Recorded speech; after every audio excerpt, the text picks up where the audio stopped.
Emirata, Emily Ratajkowski, has a podcast, and she recently had a guest on, who is, of course, our friend Ireland Baldwin.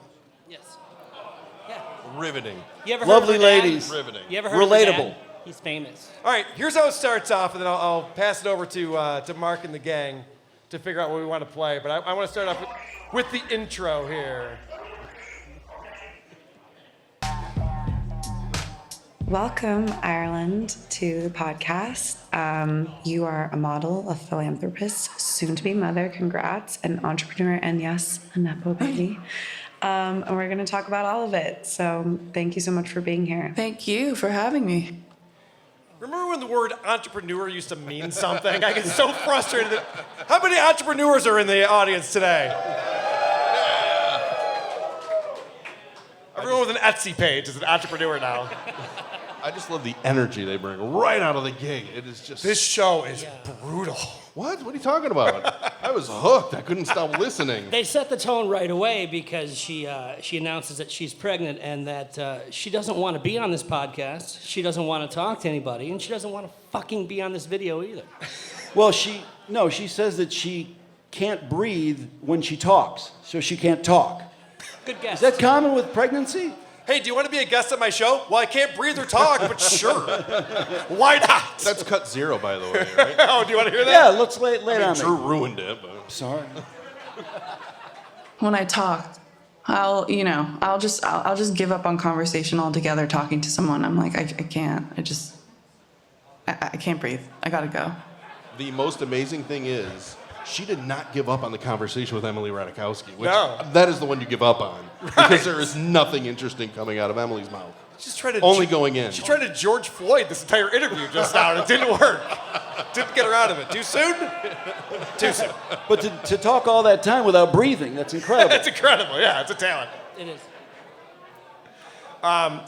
What do you got, Drew? What do you want to talk about? Did you want, usually you ask for a cut that sort of Oh, yeah. gives you What the feel of the sums podcast? up the show? we have notes. I have notes. I see that. I printed out Drew's.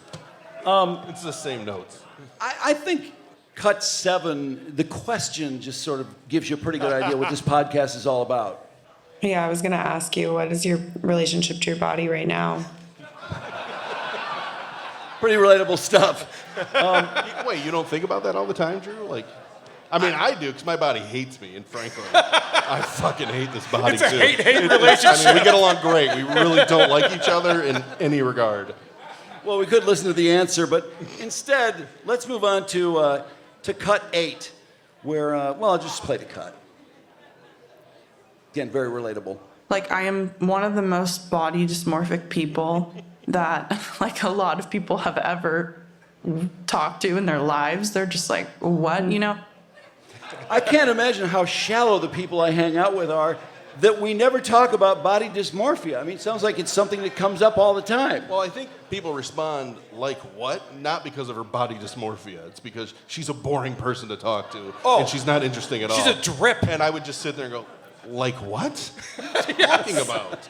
Get me out of here. I can't breathe. All right, so this is fun because, as you know, her parents are pretty famous. Alec Baldwin, Kim Basinger. Yeah, that's right. Pretty famous people. They were very famous. And this poor girl, I mean, she wanted to do so many things with her life, and just being a Nepo baby made it hard. Yes, I was born into it. I wanted to be a doctor for a very long time, and I thought I was going to be a vet. I thought I was going to be a doctor. I thought I was going to do a lot of things before I settled and decided to model, because modeling was sort of something that just was so easy. I had the same career path. I really did. The age-old battle. Doctor, model... Dr. Steve, how close were you to becoming a model? We are short on models in this world. Yes. Dr. Steve, did you ever consider being a Nepo baby? There's a little lack of commitment there. I love donating to Models Without Borders, right? Where you get models out everywhere. Right. They do great work. Well, remember when we bombed out those models in Afghanistan and we had to apologize for that? That was brutal. All right, so... I'm sorry. I'm bringing up a lot of bad things today. I know. So this is the reason why she wasn't able to become a doctor, and it's disappointing, obviously, for her. Because of my mom, because getting my foot in that door. And once you're making money like that, you kind of ask yourself, like, really? You think I'm going to go to school for 7 years and do anything else? Like, hell no. You know? Extremely relatable. Extremely relatable. She's like, well, I was going to study really hard for 8 years straight, and then someone was like, here's a few bucks. Oh, just put on a bikini instead. All right, never mind. What great entrepreneur goes through college? I mean, Zuckerberg dropped out. Good point. So you got Zuckerberg, Good point. Musk, and Baldwin. After watching this, I have to say, Alec Baldwin might have been onto something all those years ago. I'm going to let you know just how I feel about what a rude little pig you really are. You are a rude, thoughtless little pig, okay? It's the origin of her body dysmorphia. She was 11 there. Can you imagine Oh, how much yeah. worse she got? Oh yeah, let's listen to this clip where Alec doesn't know her age. You don't have the brains or the decency as a human being. I don't give a damn that you're 12 years old or 11 years old, or that you're a child, or that your mother is a thoughtless pain in the ass, who doesn't care about what you do as far as I'm concerned. You have humiliated me for the last time with this phone. Nope, she has not humiliated you for the last time. All right, I can't believe I'm going to say this. I'm going to defend Alec Baldwin Yeah. because the thing is, the ages change every single year. It's really, I'm not just joking. People She was both 11 and 12. You're right. Technically, and people ask me how old my kids are, and I have to take a beat and think about, I don't know, when was their birthday? I have no idea. here's the good news. They don't actually care about the answer. No, I know. Just make it up. But a common thing that happens during this podcast is you see Baldwin complain about getting bullied, cyberbullied, when in reality, the only bully I've ever known to bully her is her father, who's also murdered somebody once. He really did. Google it. I'm telling you. Can we get into the nepotism? Yes, please. What do you want me to hit? It turns out, it was so easy to quit med school and model for big money, but then it turns out the modeling thing isn't so great either. That she becomes a victim in the modeling world if you want to go to cut 5. This is tough being a Nepo baby. And I think you get like this really jaded perception when you're going up against girls and I'm in a casting, when I know that the girl to my right and left are well over far more hardworking, qualified, gorgeous, gotten the right, it's a business, it's a job. They got in the shape. Check. They did their hair, they did this, they did that, they looked the part, But I still would get the job. But you didn't have to take the job. You didn't have to do it. You didn't have to be the victim, as it turns out. My favorite part of that is the very end where Radikowski's just staring at her like, you're that fucking bitch. I lost out on jobs because of you. Well, hold on a second. Can I just say, poor Ireland. Do you guys not realize how hard it is being born into a wealthy and famous family? Obviously not. No. I have to understand how difficult this was for her. No, everything is difficult for her. I mean, the body dysmorphia, she has another syndrome that I've never heard of before.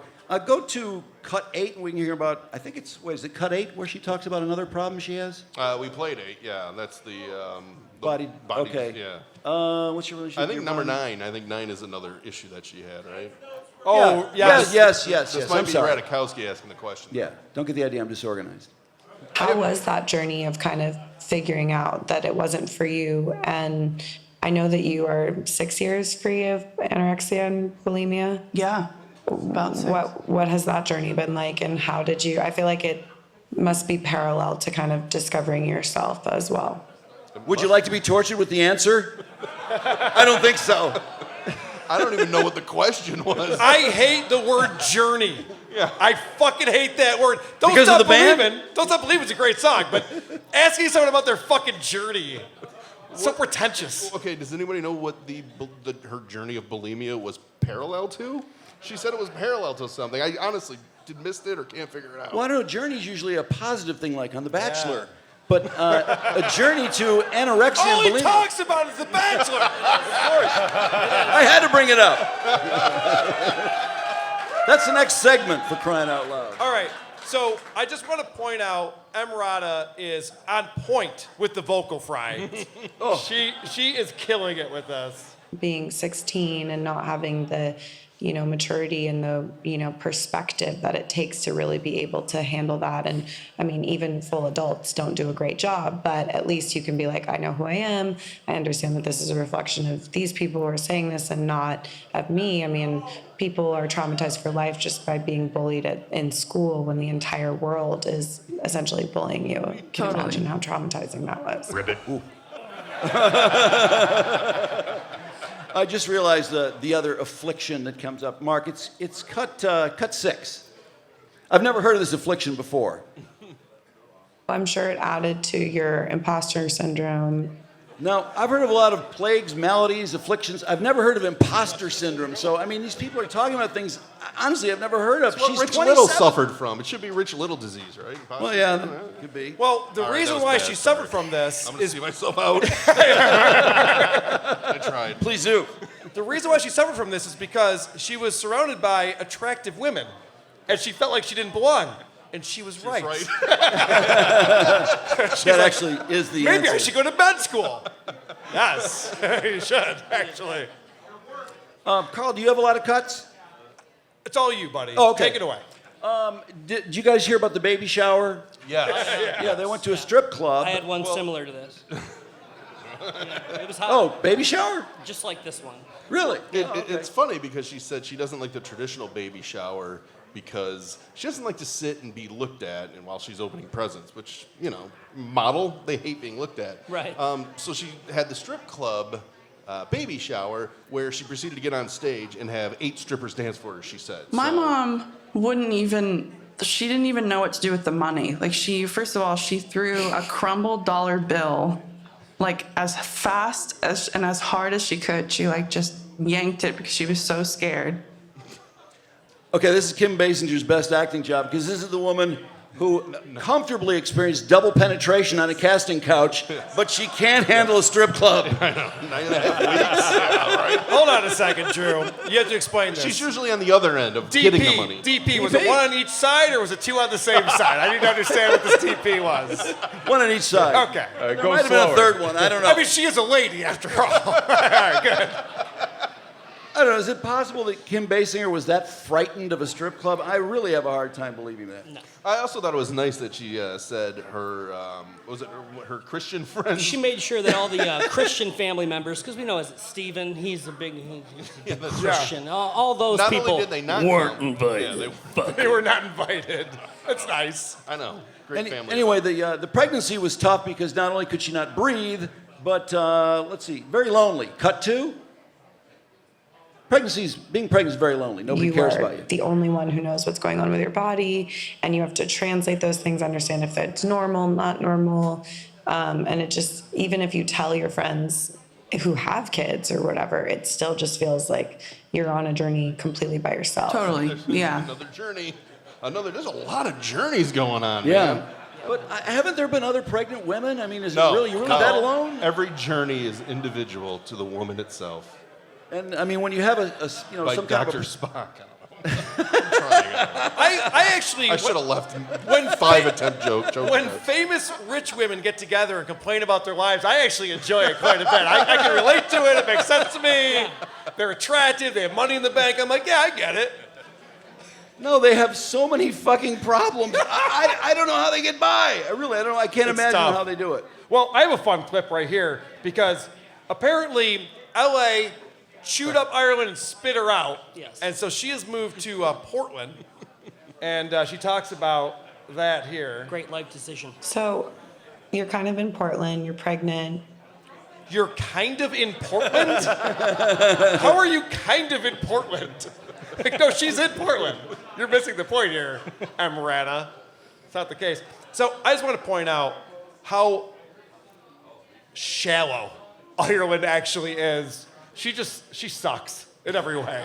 Shaving my head, I wish I had long hair. Looking back, and that would be the one thing I think that would make me feel a little bit more womanly and maternal, and just in my photos that I wanted to do pregnancy photos, and I'll start hysterically crying, and Andre's just like, "What is it?" And I'm like, "I look like Ronald McDonald," Yeah, so she said she wouldn't recommend shaving your head before you get pregnant, but you don't know when you get pregnant, so Or just don't shave your head, just in case. I mean, are there pregnant women running around with shaved heads everywhere? I've never really seen many. Not related. Rest in peace, Sinead O'Connor. We hardly knew you. Oh, too Do you have soon, a Carl. drop for that? Again? Carl! Do you have a drop for Gone Too Soon over there?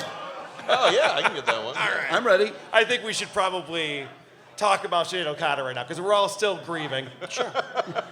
It's tough. Am I asking too much? Mark's trying to get Yes, us on you the are. spot. All right. Yes. My bad. He doesn't have his computer I today. have fat sausage fingers. It's hard to type on these little. Me too. Yeah, you got huge hands. And I just have a synaptic. I don't even know what I was searching for now. I quit. Who are these podcasts? WA